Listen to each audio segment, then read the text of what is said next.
नमस्कार साहू जी। नमस्ते। नमस्कार। नमस्कार। आज हम लोग आए हैं न्यू साहू रेस्टोरेंट के मालिक मिस्टर सुरेश साहू की लाइफ के बारे में कवर करना है। सुरेश जी का जीवन बहुत ही स्ट्रगल से निकल के आया है। इन्होंने न्यू साहू रेस्टोरेंट जो एक अपना नया लाए हैं, ये इसको इन्होंने बहुत ही स्ट्रगल्स के साथ आके स्थापित करा है। आज सुरेश जी से जानते हैं उन्हीं की जुबानी। सुरेश जी, चलिए स्टार्ट करते हैं। तो सर, आपको अपने व्यवसाय की जो प्रेरणा थी कहाँ से मिली? हमको हमारे व्यवसाय को शुरू करने की प्रेरणा हमारे माता पिता से मिली। आज उन्हीं के आशीर्वाद से हम इस मुकाम तक पहुँचे हैं। ओके, तो सर कैसे शुरुआत हुई थी इसकी? व्यापार की हमारी शुरुआत जो हुई थी तो बहुत हमारी छोटी उम्र थी, हमारी 12 साल की उम्र रही होगी लगभग। तो उस समय हमारे पिताजी ने हमसे कहा था कि आप कुछ मतलब काम कर लिया जाए, क्योंकि धन का अभाव बहुत था। पैसों की वजह से ही हमारी पढ़ाई को रोका गया था। अच्छा। और इसके बाद उन्होंने हमको एक अंडे की जो ठेलिया में हमें खड़ा किया।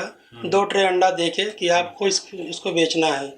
तो जो उस समय मेरी उम्र 12 साल की थी और मैं पहले दिन जो मैंने बिक्री की उस दौर में लगभग 75 पैसे का एक अंडा मिलता था, बिकता था। तो मैंने पहले दिन की जो हमारी बिक्री थी वो 84 रुपये की थी।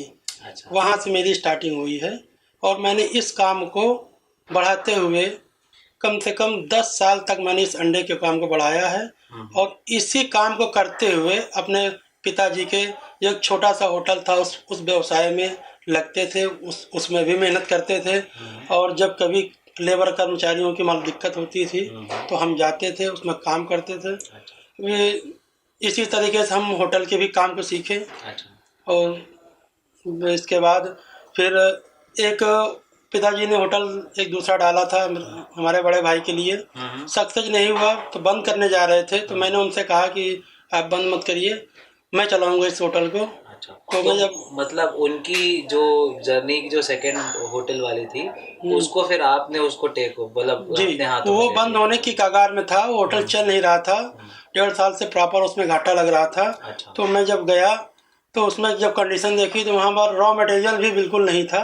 मैंने अपने पिताजी से कहा कि मुझे 1000 रुपये दे दो तो मैं उसका रॉ मटेरियल मैं जब उसको भरूँ, उसको चलाऊँ।